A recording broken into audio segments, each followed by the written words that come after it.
Enfin, nous partirons à Essaouira, au Maroc. Construite au XVIIIe siècle par un Français, élève de Vauban, cette ville ressemble à Saint-Malo, longtemps surnommée Port de Tombouctou. Cette cité a une histoire, un passé extrêmement riche, que ses habitants tentent aujourd'hui de préserver à tout prix.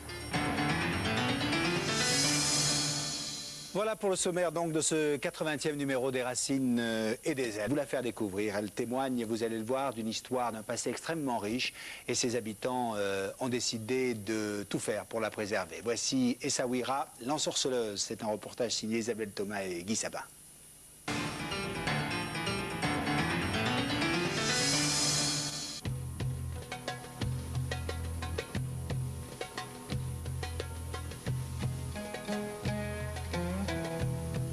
Depuis 230 ans, Essaouira présente toujours le même visage aux voyageurs du désert.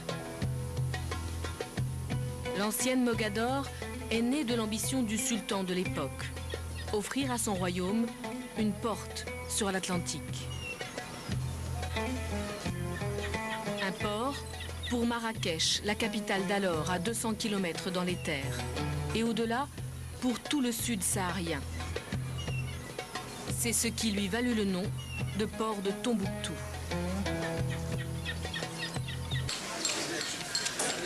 Chaque année donc, le classement peut être retiré par l'UNESCO. Une épée de Damoclès pour le délégué du ministère de la Culture et l'inspecteur des monuments historiques. Après avoir bataillé pour valoriser la ville, Abderrahim et Adam traquent désormais tout ce qui pourrait endommager la Médina. Là, ils ont commencé à faire des joints, gratter les ciments déjà établis auparavant. On voit de l'autre côté. Voilà, ici. Voilà. Ça donne un aspect de nouveau.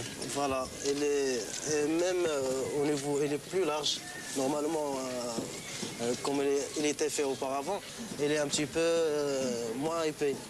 Vous faites le même travail quand vous vous rencontrez sur le terrain? Oui, ouais. Chacun, lui, il représente l'inspection et moi, je représente la délégation. Donc, on a presque le même travail à faire. Donc, normalement, on se rencontre chaque jour pour faire la tournée quotidienne au sein de la Médina pour voir ce que se passe et aussi pour contrôler un petit peu les chantiers qui sont en cours actuellement. Chaque jour donc, les deux hommes arpentent la vieille ville. Normalement, tout chantier doit être déclaré et soumis à une autorisation de la commission de voirie. Mais les surprises ne sont pas rares au détour des rues. Cette boutique était fermée hier encore. Les ouvriers n'ont rien demandé à personne et ne semblent pas s'en formaliser. Vous n'étiez pas prévenu du chantier? Le commanditaire des travaux va devoir déposer sa demande a posteriori et peut-être arrêter son chantier.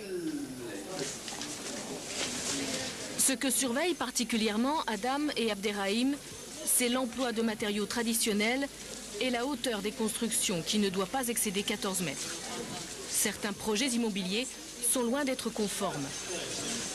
Et dites-moi, monsieur Bertal, le chantier qu'on voit là, c'est très conforme avec l'idée qu'on se fait du patrimoine? Non, malheureusement, non.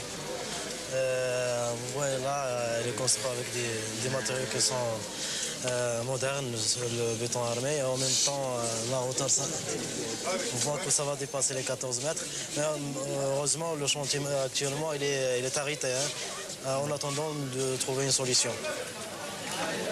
Pour être toléré, ce bâtiment ne devrait utiliser ni parpaing, ni béton, et surtout pas s'adosser aux remparts. Le plus difficile à contrôler, ce sont encore les chantiers des particuliers. Depuis la rue, rien n'indique les destructions ou les transformations, si ce n'est parfois un sac de ciment ou une porte close.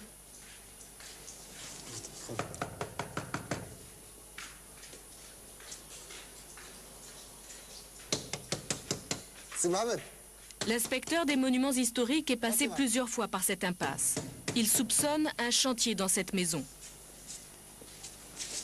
Les habitants restent sourds aux appels, ce qui renforce les doutes. La maison est bien habitée Les enfants le confirment. Alors là, ils ne veulent pas ouvrir parce qu'ils font des travaux sans avoir d'autorisation. Un coup d'œil par la boîte aux lettres donne une idée des dégâts. Nos enquêteurs vont alors demander à la maison voisine d'accéder à la terrasse afin de constater ou non les travaux clandestins. Il faut argumenter longuement, mais enfin, la voie est libre.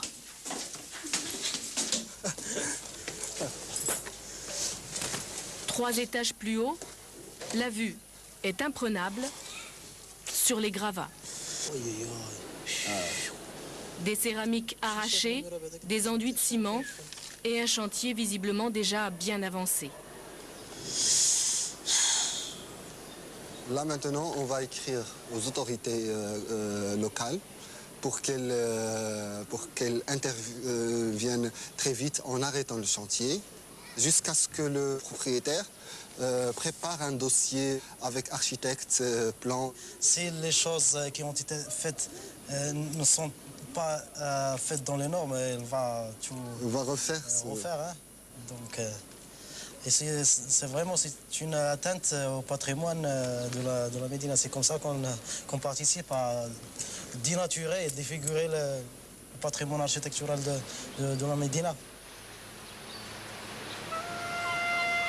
Ils ne sont que 2 enquêteurs de terrain pour toute la Médina.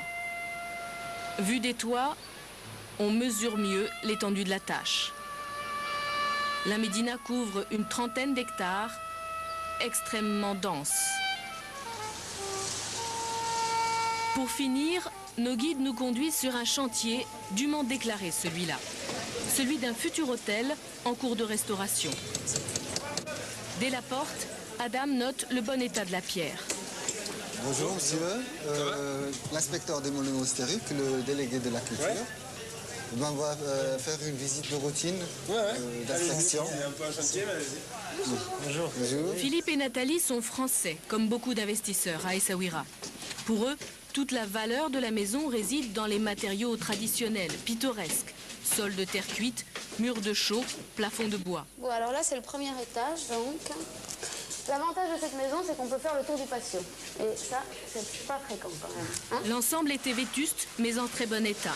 Vous voyez, il y a des choses comme ça qui étaient intéressantes. Enfin, moi, en tout cas, que je trouve intéressantes, comme ce panneau. Là, il y avait pas mal de décorations qui étaient déjà là.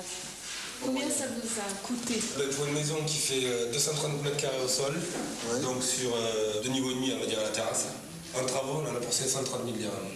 L'équivalent d'à peu près 350 000 francs. Ce qui est quand même... Parce qu'il y a une grosse somme pour un Marocain. Pour un Marocain. C'est sûr. Et bon, par contre, c'est assez dérisoire par rapport au prix qu'on connaît en France. Et le prix de la maison au début? Vous voulez vraiment tout savoir, hein? 1 million de francs. Vous pensez que les Marocains, les habitants de la Médina, ils ont la même sensibilité que vous? Je pense qu'il faut éduquer. Parce qu'à l'heure actuelle, moi, en tout cas, ce que j'en ai vu, j'ai l'impression que les Marocains, ils ont plutôt envie d'aller dans la nouvelle ville pour accéder à un confort complètement différent. Parce qu'on voit toujours le côté matériel. Hein. Bien sûr, non, mais ça, oui. C'est ça, mais je pense que les Marocains et les Souairiens sont conscients qu'il faut sauvegarder ce patrimoine. Le seul problème, c'est que malheureusement, il y a énormément de maisons de la Médina. Pour accéder à un confort, on va dire, sanitaire, les installations sont très lourdes. Voilà. Et je pense qu'il y a un gros problème de moyens, quoi. Sur les 80 000 habitants d'Essaouira, plus de 30 000 vivent dans la Médina. Des habitants qui vendent donc de plus en plus leurs maisons sans confort, encouragés par l'engouement que suscite leur ville.